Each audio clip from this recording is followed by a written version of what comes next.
El Congreso de la Soberanía presenta conferencia.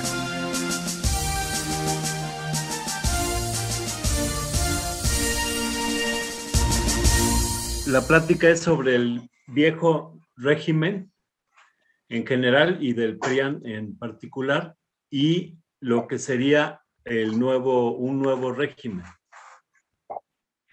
Para empezar, vámonos un poquito para atrás para ver cómo la sociedad evoluciona a lo largo de los siglos y va transformando su modo de producir los bienes y servicios necesarios para la vida, las formas de propiedad, los medios para producir, la estructura política y social que sostiene las relaciones sociales imperantes. Y en cada etapa cambia la forma de gobierno por la que se rige a las naciones y su régimen nacional. En la época precuauhtémica, antes de la invasión española, no había propiedad privada y la sociedad era comunitaria, basada en los calpulis y gobernada por consejos. Tenían un gobierno muy diferente a los de Europa. En cada etapa se enfrentan condiciones nuevas y se presentan nuevos retos a la población. Hace 250 años se dio una lucha en contra del viejo régimen de dominio de los terratenientes, gobernados por monarquías y de dominio colonial de un puñado de potencias sobre vastas regiones de África, América y Asia. En México, en la colonia, se vivía el sometimiento con respecto a la corona española y a sus gobiernos virreinales y el monopolio de las riquezas minerales, la tierra, el comercio, etcétera, por parte de una élite que mantenía la esclavitud y el peonaje, que impuso el patriarcado y dividió a la sociedad en castas basadas en raza y situación económica. La soberanía recaía en el monarca extranjero que imponía los intereses del imperio español en las tierras de la náhuatl, que bautizaron como Nueva España. La Revolución de Independencia se realizó con la idea de que la soberanía recae en el pueblo y éste la deposita en un congreso. Esta fue la primera transformación que logró romper los lazos coloniales y afirmar un gobierno propio de mexicanos. Por la ruptura con el viejo régimen se aprobó una constitución mexicana, la primera. Se estableció la república. Se desconoció la deuda del viejo gobierno y se formaron instituciones propias. Los altos funcionarios españoles y su rey dejaron de tener poder. Sin embargo, las naciones originarias que tanto aportaron en la lucha libertaria siguieron marginadas. Esta transformación significó un gran avance, pues se logró la independencia política, pero las clases propietarias se apoderaron del poder.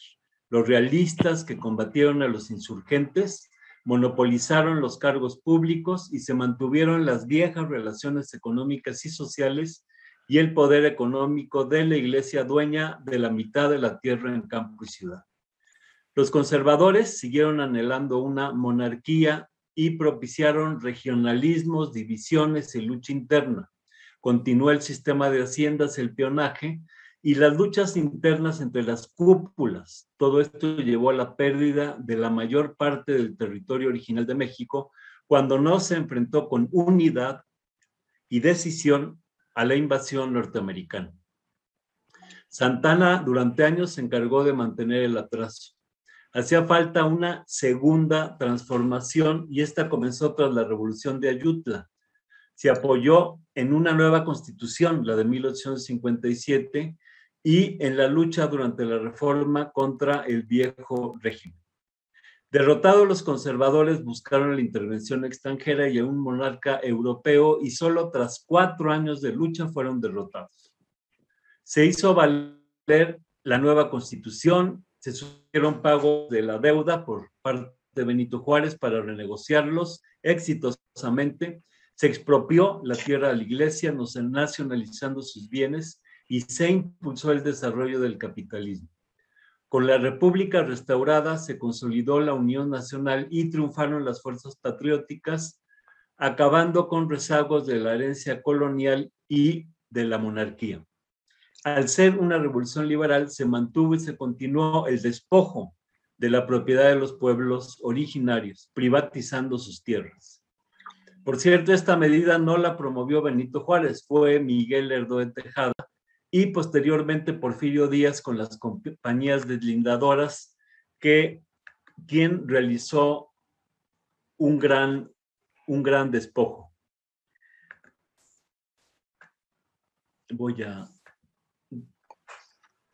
Durante la dictadura porfirista, las grandes haciendas pasaron a manos de los terratenientes. Díaz llegó al poder de la mano de los capitalistas extranjeros y subordinó a México a los intereses del exterior. Vino un gran retroceso, se volvió al peonaje y a la semi-esclavitud, al acaparamiento de tierras, el saqueo del petróleo y riquezas mineras y a la sujeción al extranjero. Se desarrolló el capitalismo en áreas estratégicas, pero a los trabajadores se les negaron todos sus derechos y se les sobreexplotó. Por otro lado, continuó el régimen de haciendas y el peonaje. Hacía falta una tercera transformación. Para pasar del régimen de haciendas y colonial o semicolonial, hicieron falta 3 revoluciones: la de independencia, la reforma y la revolución mexicana. Y todavía esta tercera transformación no culminó sino hasta el gobierno de Lázaro Cárdenas. Los procesos de transformación se dan de manera zigzagueante, con flujos, reflujos, en espiral, aunque predomina el avance, dan retrocesos. En la época del cardenismo culminaron y se consolidó la soberanía nacional, incluyendo la soberanía económica con la expropiación petrolera y el reparto de 18 millones de hectáreas entre los campesinos. Se fortaleció al ejido con su propiedad comunal, se organizó el movimiento obrero, impulsó la educación y el normalismo, suspendió pagos de la deuda, fortaleció la producción nacional y cayó la inversión extranjera. Se aplicó a cabalidad la Constitución mexicana. Fue un momento de grandes avances que consolidó esta tercera transformación. Tras superar estos obstáculos, de 1940 en adelante se desarrolló el capitalismo con fuertes sectores de producción nacionales y un fuerte sector estatal. México logró desarrollo económico y autonomía. Subieron los salarios y la producción del campo, producíamos nuestra gasolina, no exportábamos el petróleo, pero al mismo tiempo hubo una gran represión en contra de los movimientos obreros, estudiantil, comenzó el endeudamiento, se disparó la inversión extranjera y los privilegios fiscales para los empresarios y corporaciones nacionales y extranjeras, y se consolidó un gobierno antipopular y antinacional, el PRI-gobierno. Un país endeudado permitió a Washington y a sus organismos financieros internacionales, en particular al Fondo Monetario Internacional, tomar control de la economía y abrir paso al neoliberalismo, la dependencia del exterior y la subordinación del país. Se comenzó a implementar la dictadura de las corporaciones y a construir su instrumento de dominación, que es el sistema de partidos. Del dominio del PRI gobierno se pasó al multipartidismo, dominado por 2 partidos, el PRI y el PAN. El cartel de partidos que son controlados por las corporaciones y las potencias extranjeras. Se implementó la alternancia con etiqueta de que eso era la democracia, la alternancia en el poder de distintos partidos, varios tentáculos del mismo pulpo, para consolidar el viejo régimen. Se publicitó el triunfo de la democracia, todo al estilo americano, y un sistema electoral del mismo corte.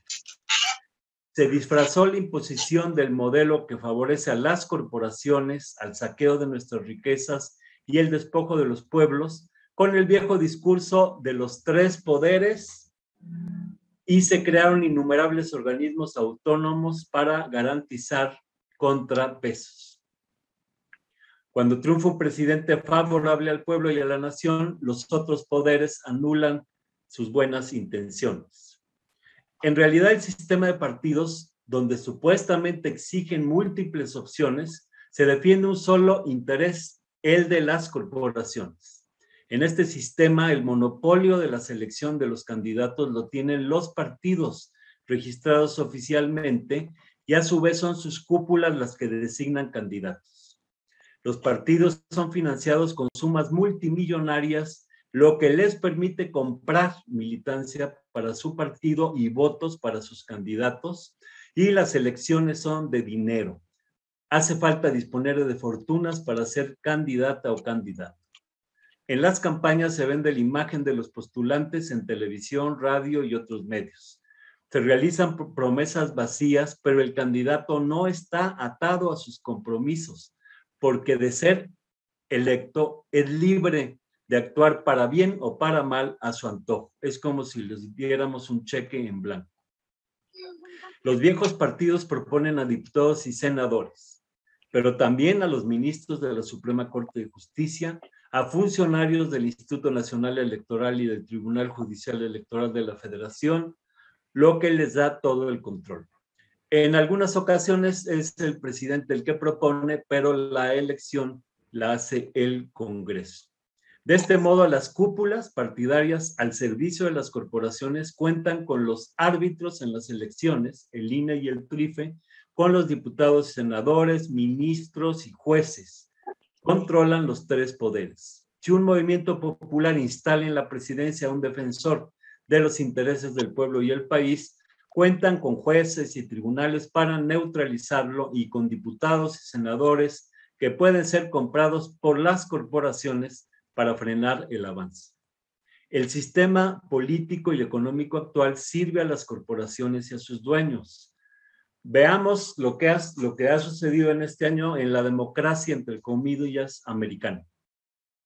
Los 400 estadounidenses más ricos incrementaron su riqueza total 40% el año pasado, en plena pandemia, la misma que ha devastado a millones de personas en ese país y en el resto del mundo. En México, para este mes de octubre, un grupo de 13 empresarios mexicanos encabezados por Carlos Slim y familia amasa una enorme fortuna entre los 13 de 136 mil millones de dólares, cantidad que superó 35% a la que poseían antes de la pandemia. La pandemia es una radiografía de cómo funciona la sociedad actual. Las corporaciones mandan, el mercado manda, y hoy la contradicción principal se da entre los pueblos y las corporaciones. Si en la independencia se luchó contra los monopolios, las alcabalas, la esclavitud y contra la monarquía para establecer la república, hoy la lucha es contra las corporaciones, sus privilegios fiscales, la esclavitud asalariada de millones que no tienen derechos laborales y contra el sistema de partidos para desarrollar la revolución democrática. La cuarta transformación necesita de un nuevo régimen para acabar con el viejo, el cartel de partidos, el PRI-PAN-RD y sus partidos aliados, respaldados por el INE, antes IFE, que fundó Salinas, y el TRIFE.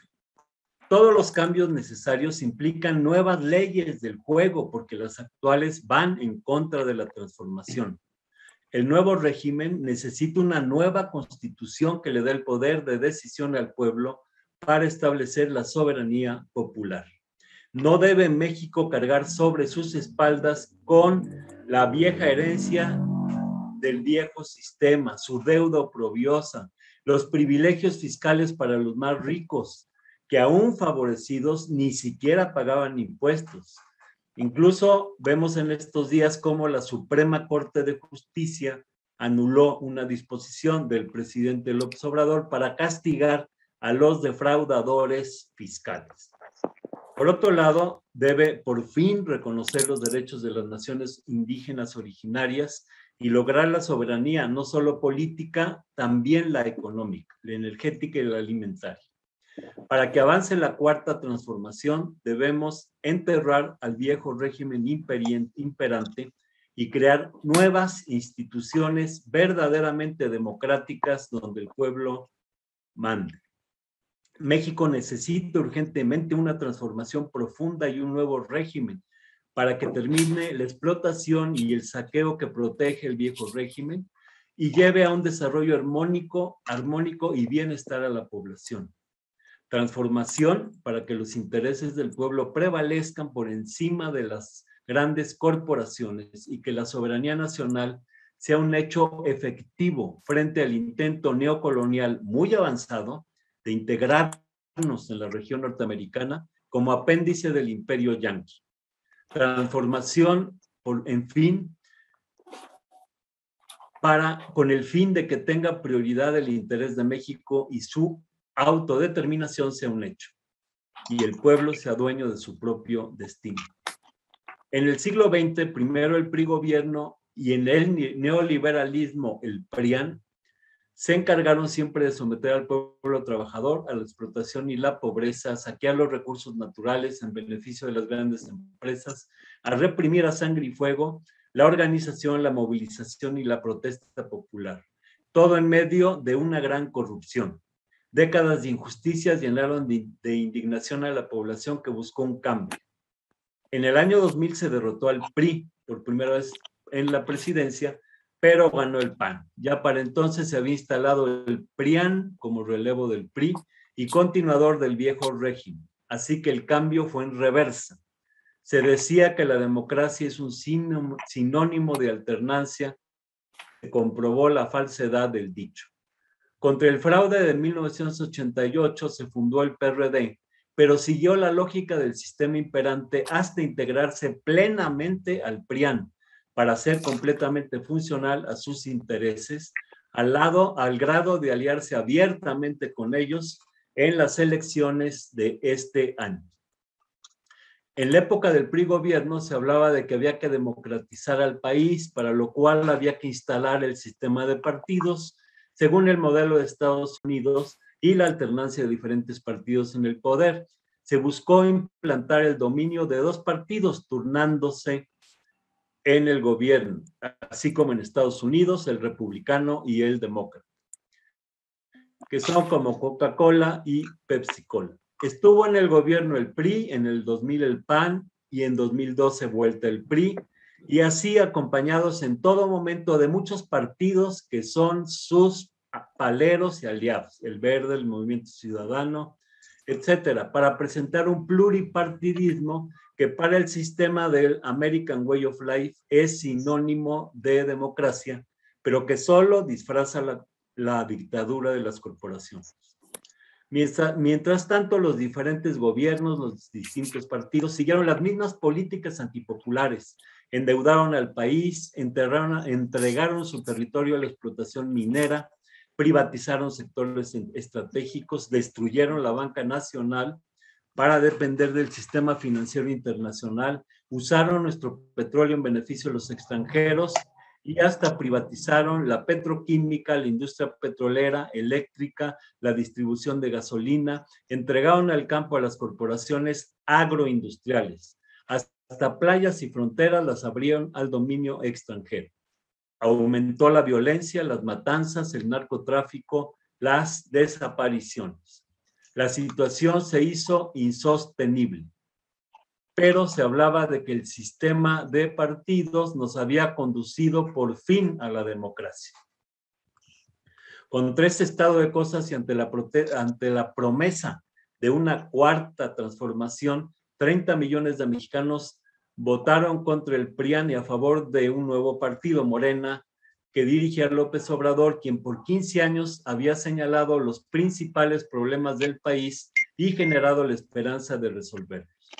La esperanza de dejar de ser dependientes, acabar con la inseguridad, la delincuencia, la pobreza y los trabajos mal remunerados, atacar la corrupción, desarrollar la industrialización, desarrollar todos los sectores de la economía, alcanzar soberanía alimentaria y energética, dejar de depender de 2 o 3 productos o servicios como única base económica, impulsar el empleo, generar el trabajo formal y disminuir el informal, elevar la educación, liberarnos de la mafia del poder y de los políticos del PRIAN-RD.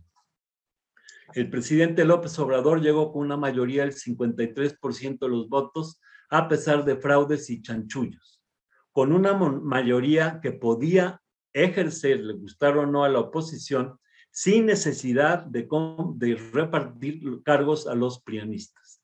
Porque si tienes mayoría, debes actuar como mayoría, sino de qué sirve tener mayoría y no usarla. Es casi imposible tener mayoría del 50% más uno en el Congreso, pero López Obrador lo logró en 2018. Morena y aliados lo consiguieron. Fue una hazaña del pueblo en busca de la verdadera transformación. Pero no se usó la mayoría. Ahora, tras las elecciones de este año, la tiene más difícil y hasta se busca una alianza con priistas para aprobar la nueva ley eléctrica. Someterse al sistema de partidos significa someterse al viejo régimen. Mandan aún los poderes fácticos. Pasan cosas increíbles. Por ejemplo, teniendo mayoría en el Congreso, nombraron como presidente de la Cámara en el 19 de la Cámara de Diputados a una panista, Laura Rojas, y posteriormente en el 20 a la priista Dulce María Sauri. Y en el Senado está de presidente un miembro del Partido Verde, Eduardo Ramírez, de tan mala fama en Chiapas, donde trabajó con Velázquez Suárez. Por otro lado, el INE está compuesto por consejeros puestos por el PRI y el PAN, y cuando existieron 4 vacantes, Morena negoció con los demás partidos para hacer las propuestas. La Suprema Corte de Justicia también tiene mayoría de ministros nombrados por el PRI y el PAN, y los jueces echan abajo las reformas que defienden el interés nacional contra las corporaciones, como la ley eléctrica o la construcción del aeropuerto de Santa Lucía, donde llovieron amparos y los jueces suspendían los trabajos, o la prohibición del glifosato y maíz transgénico. Los jueces no dejan de obstaculizar la acción gubernamental y son un freno constante para el Ejecutivo. Están claramente al servicio de las corporaciones. Así está diseñado el sistema de partidos para defender el interés de las mismas. Los partidos y en particular sus cúpulas tienen el monopolio de la selección de candidatos.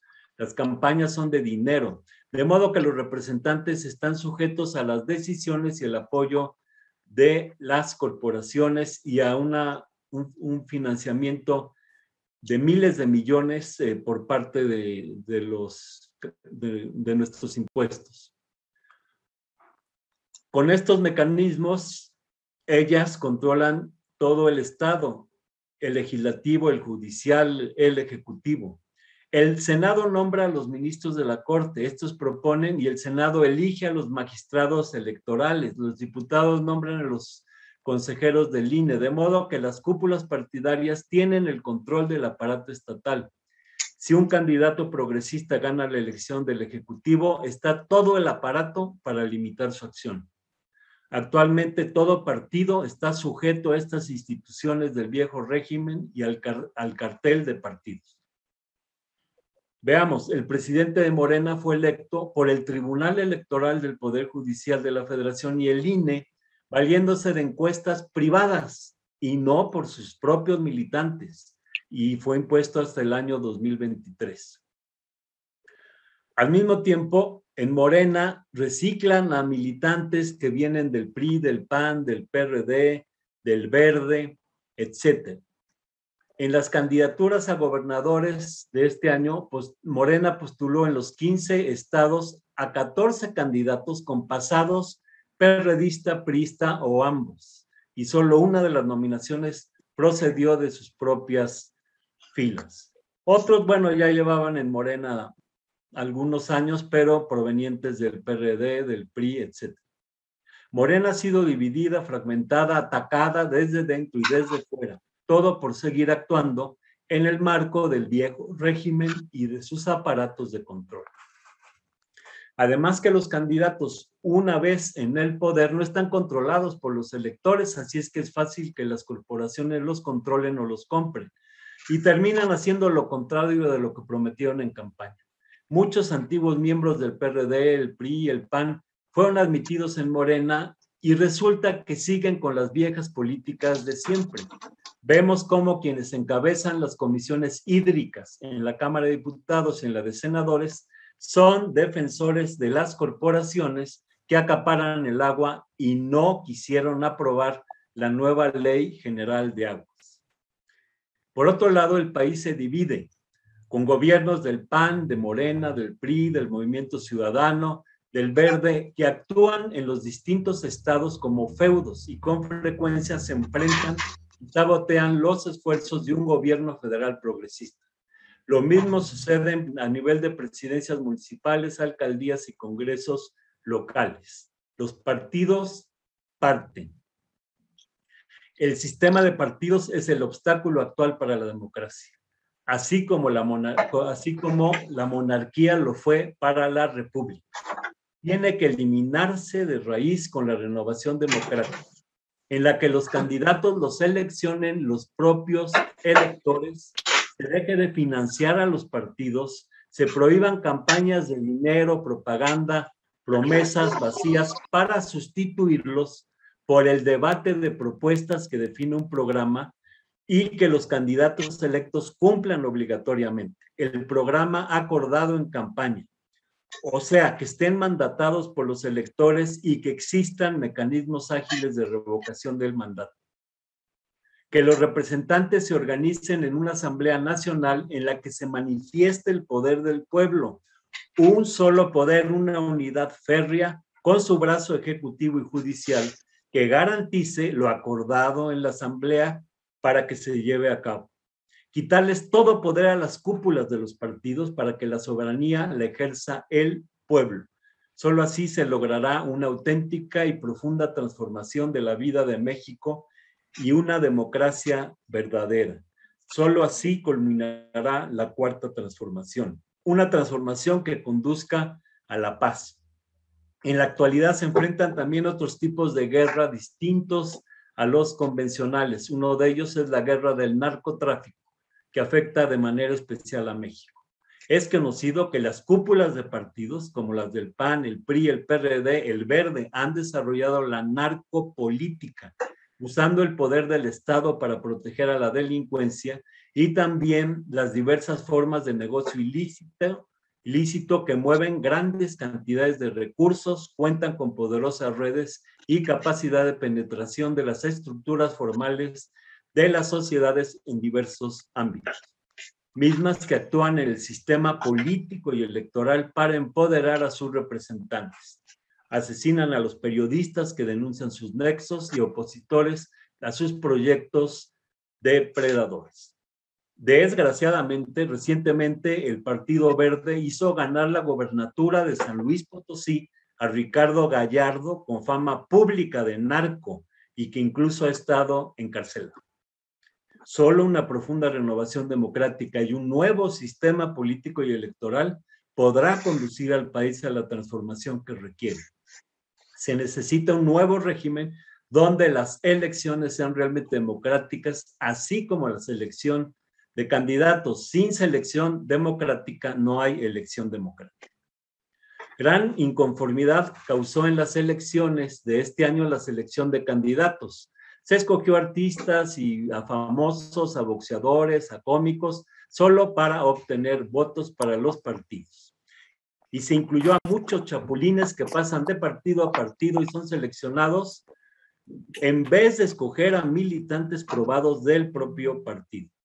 Gran parte de los funcionarios actuales de Morena vienen de los viejos partidos y este mecanismo no funciona. Vimos cómo Lili Telles o Germán Martínez traicionaron a Morena en el Senado y era previsible. En las elecciones causan ruido mecanismos como las encuestas para escoger al más conocido, que bien no puede ser el mejor, pero sí con fama, buena o mala, no importa. Tenemos al famoso Cuauhtémoc Blanco, muy buen futbolista, pero mal gobernador de Morelos como ejemplo. Los triunfos de la coalición del PRD se debieron en gran medida por la mala selección de candidatos que se convirtieron en un lastre para Morena. Se viven protestas, denuncias, presiones, pero al final son las cúpulas partidarias por ley las que definen las candidaturas. La Constitución nos da el derecho a votar y ser votados, lo que lleva implícitamente la participación en selección de candidatos. Pero por ahora solamente podemos votar por las limitadas opciones que se nos presentan ya registradas por los partidos. Algunas muy presentables y otras que defienden intereses antipopulares. No hay de otra en la actual legislación herencia del viejo régimen, puesto que las leyes secundarias le otorgan a las cúpulas partidarias el monopolio de la selección de los candidatos. Una mexicana o mexicano puede ser competente, honrado, trabajador, con propuestas, pero no ser electo representante popular si ningún partido lo nombra candidato. Un partido puede tener los mejores militantes, pero si la cúpula sí lo determina, pueden postular al peor de los perfiles, como fue el caso de Lili Telles. Así está la política electoral que heredamos del neoliberalismo y del PRIAN. Y eso ha de ser transformado, o no habrá democracia alguna que prevalezca en México. Vivimos en una partidocracia en la que el total control de la vida política y electoral del país lo tienen las cúpulas de los partidos, que forman un verdadero cartel. Además, son financiados por nosotros a través de nuestros impuestos, aunque no estemos de acuerdo con ellos. Cada uno de nosotros financia al PRI, al PAN, al PRD, al Verde, a Fuerza Social por México, al PES, al Partido del Trabajo, a Movimiento Ciudadano, a Morena. Los financiamos, pero legalmente no tenemos derecho de proponer como candidatos a personas que conocemos, en quien confiemos o concordamos en proyectos. De nuestros impuestos se financia varios de los partidos que gobiernan para los grandes intereses y que castigan y golpean al pueblo. Este año el INE le dio a los partidos casi 20,000 millones de pesos. Parte de ese dinero engordó a una oposición corrupta, envilecida y opuesta a toda transformación positiva, que ahorita la vemos en acción para frenar cualquier cambio. Y esto es claro con respecto a la ley eléctrica. El actual sistema político está diseñado para que un grupo tenga todo el control de las decisiones, y entre esos todavía se encuentra la mafia del poder del PRD y aliados que subsisten, y esta clase política tradicional está al servicio de los grandes monopolios privados. El sistema otorga gran poder a esta minoría supeditada a la oligarquía pro-yanqui para que tenga todas las formas de servir. Vemos de manera clara que ante cualquier medida progresista del gobierno federal se opone el frente de oposición y aún algunos personeros dentro de la 4T. Y los organismos financieros internacionales como el Fondo Monetario Internacional, el Banco Mundial o la Organización Mundial del Comercio siempre están presionando para que nos sujetemos a sus dictados.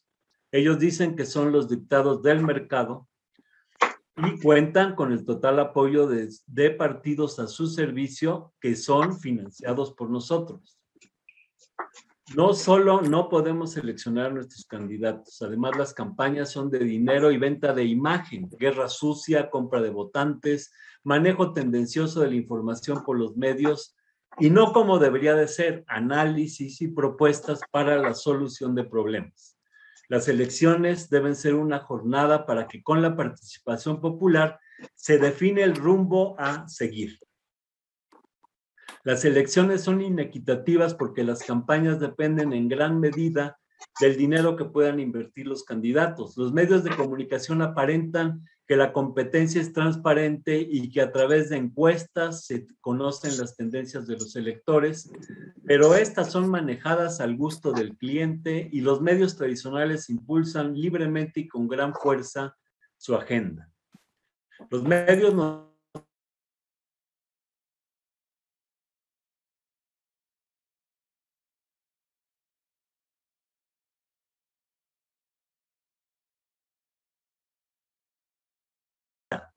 de modo que en el diseño de la encuesta, en el universo de quienes van a ser encuestados, ya está claramente predeterminado cuál va a ser el resultado.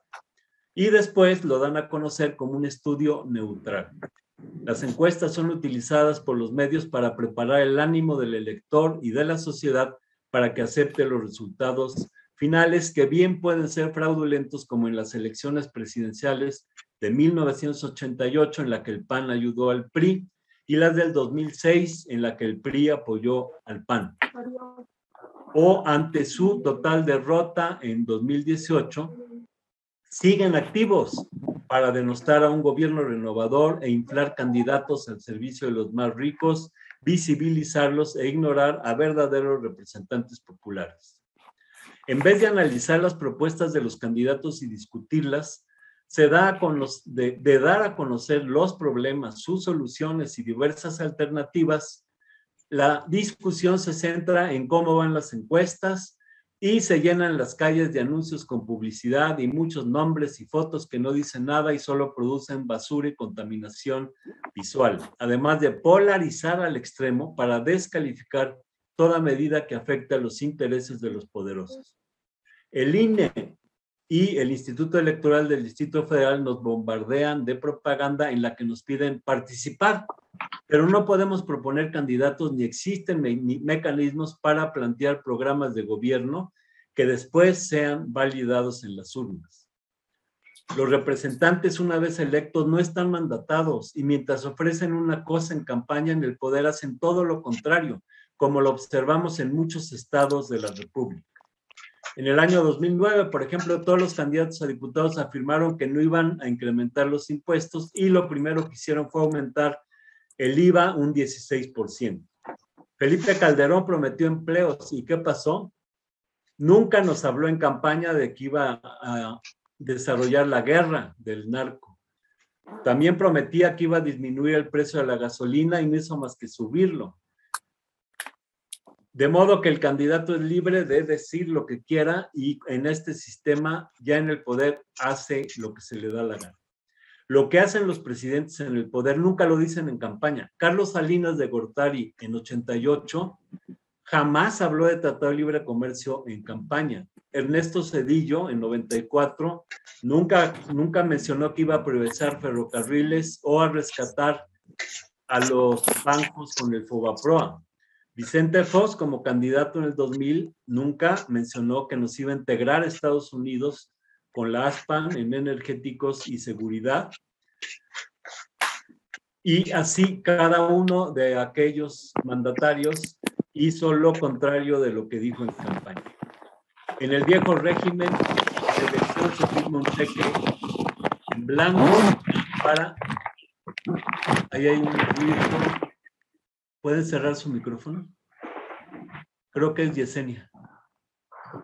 En el viejo régimen, en la elección se firma un cheque en blanco para que en el poder hagan lo que se les venga en gana, ya sea para beneficiar al pueblo o para servir a sus verdaderos patrones del PRD. Maestro, perdón, no se escucha con el ruido. Yesenia. Jessy.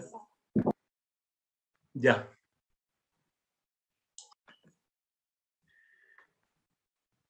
Repito, en el viejo régimen en la elección se firma un cheque en blanco para que en el poder hagan lo que se les venga en gana, ya sea para beneficiar al pueblo o para servir a los verdaderos patrones del PRD, que son las grandes corporaciones extranjeras y sus gobiernos imperialistas.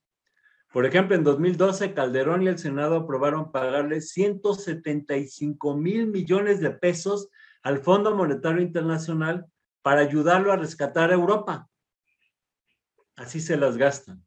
Hoy vemos a los viejos partidos coligados en contra de todas las iniciativas del gobierno federal, en contra de la ley de López Obrador para rescatar el litio, a la soberanía energética y fortalecer a la Comisión Federal de Electricidad.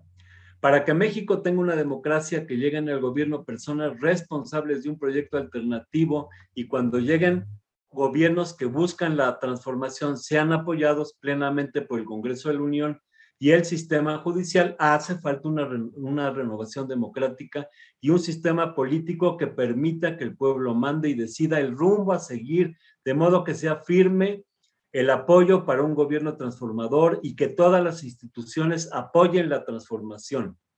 Las medidas a tomar son varias. En primer lugar, financiar el proceso electoral, no a los partidos políticos, para que el dinero se canalice hacia la organización de la expresión de los electores. La selección de candidatos debe realizarse no por las cúpulas partidarias, sino por los electores en lugares de vivienda, trabajo, estudio.